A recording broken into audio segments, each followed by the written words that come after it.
Hello दोस्तों, exam preparation में एक बार फिर से मैं प्रियंका आप सभी का स्वागत करती हूँ। यूपी पीसीएस या फिर यूपी पीएससी आरओ 2023 और जो कि 2024 के लिए यूपी पीसीएस का एग्ज़ाम है, साथ में एपीएस के लिए अगर आप तैयारी कर रहे हैं तो इस चैनल से जुड़ करके अपनी तैयारी और बेहतर कर सकते हैं।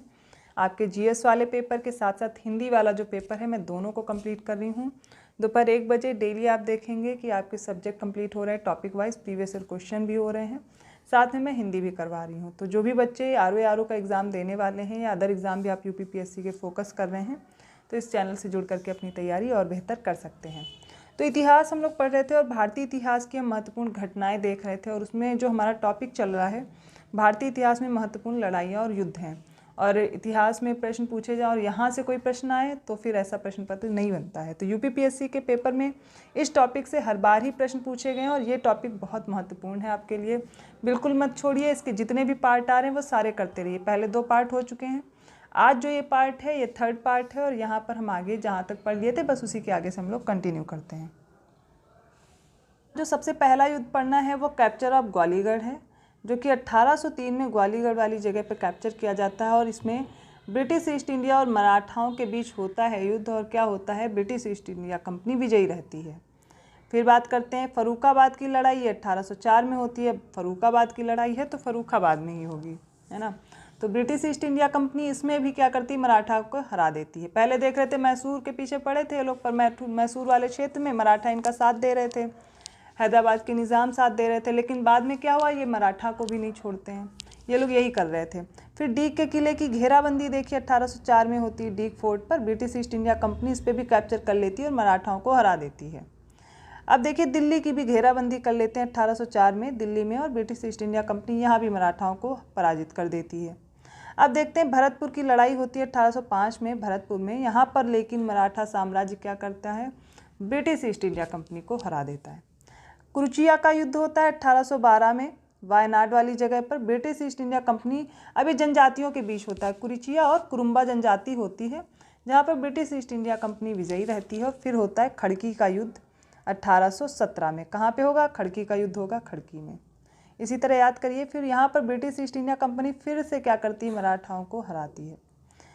फिर आता है फर्स्ट एंग्लो अफगान युद्ध, प्रथम एंग्लो अफगान युद्ध। इसकी डेट बहुत इंपॉर्टेंट है, याद रखिए 1842 ईस्वी, कहाँ होता है, अफगानिस्तान में।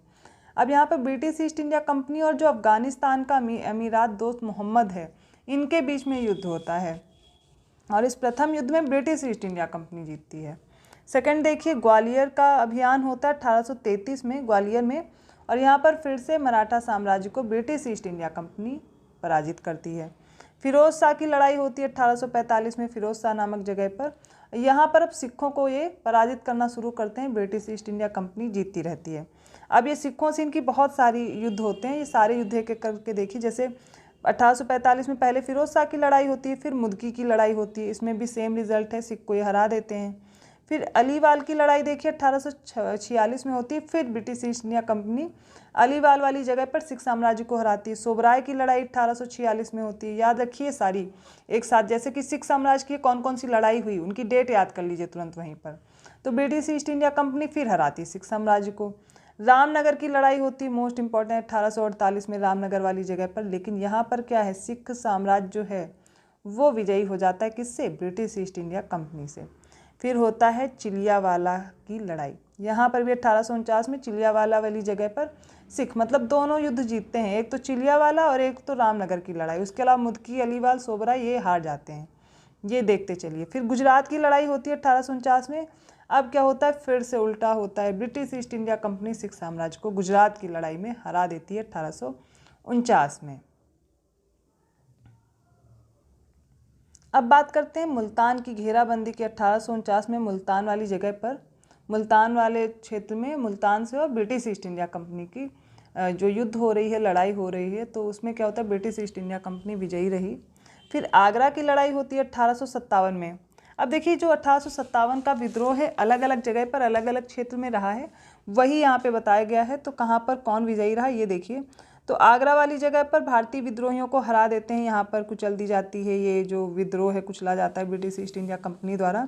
अब ओंग का युद्ध होता है 1857 को ओंग नामक जगह पर, यहाँ पर भी जो कंपनी के विद्रोही सैनिक होते हैं उनको पराजित किया जाता है। फिर बादली की सराय की लड़ाई होती है, बादली की सराय की जगह पर, यहाँ पर भी भारतीय विद्रोहियों को रोका जाता है। कानपुर की दूसरी लड़ाई होती है 1857 में, यहाँ भी भारतीय विद्रोहियों को ब्रिटिश ईस्ट इंडिया कंपनी पराजित कर देती है।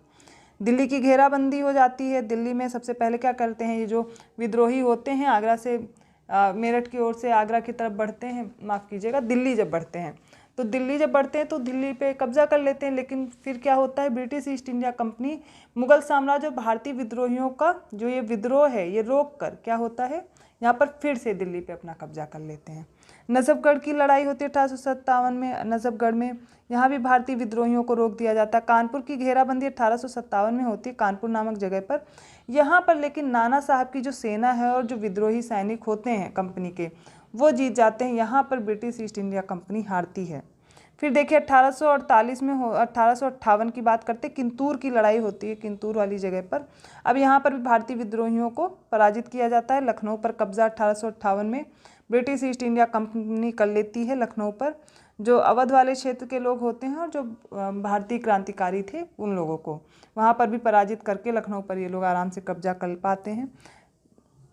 फिर भूटान का युद्ध देखिए, ये 1865 में होता है, यहाँ पर भूटान को पराजित करते हैं ब्रिटिश ईस्ट इंडिया कंपनी। 1888 में हजारा का अभियान होता है हजारा नामक जगह पर, यहाँ पे जो काला ढाका की जनजातियाँ होती हैं उनको पराजित करता है ब्रिटिश ईस्ट इंडिया कंपनी।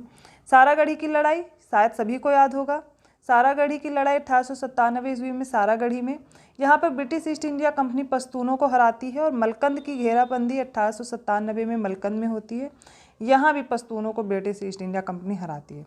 प्रथम मोहम्मद अभियान ये 1898 का है पेशावर का, जो कि British East India Company Mohammad को हराती है।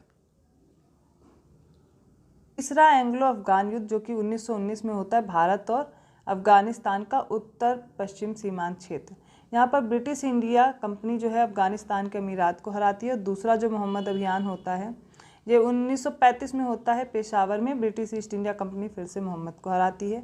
अराकान अभियान याद रखिए 1942 से 1943 तक चलता है। अराकान नामक जगह पर ये जापान साम्राज्य यहाँ पर जीतता है, ब्रिटेन और ब्रिटिश भारत हारता है। इम्फाल की लड़ाई होती है इम्फाल 1944 में, और ब्रिटेन और ब्रिटिश भारत जीतता है, जापान का साम्राज्य यहाँ पर हारता है। पोकोकू और ईरावदी नदी के संचालन की लड़ाई होती है 1945 में, पोकोकू नामक स्थान पर जापान साम्राज्य हारता है और ब्रिटेन और ब्रिटिश भारत यहाँ पर विजयी रहता है। तो ये कुछ महत्वपूर्ण युद्ध और लड़ाइयाँ थीं जिनकी डेट मैंने याद कराई है, जिनके बारे में आपको बताया कौन विजयी रहा कौन पराजित हुआ और स्थान भी बताया है। ये मोस्ट इंपॉर्टेंट टॉपिक है, इसको प्रिपेयर कर लीजिए, यहाँ पर ख़त्म नहीं होता है, छोटे छोटे पार्ट में हम लोग कंप्लीट कर रहे हैं। तो जितना भी करा दिया उतना तो पहले लर्न कर लीजिए, फिर अगले टॉपिक पे हम लोग आते हैं, फिर वो अगला पार्ट आएगा। तो आपको क्या करना है, वीडियो को लाइक करना है, चैनल को सब्सक्राइब करना है और लोगों को भी शेयर करते रहना है। और डेली जैसे जैसे सीरीज़ आ रही वैसे वैसे आपको डेली अपना प्रिपेयर करते चलना है। तो ऐसे ही और टॉपिक के साथ मिलते हैं नेक्स्ट वीडियो में। धन्यवाद।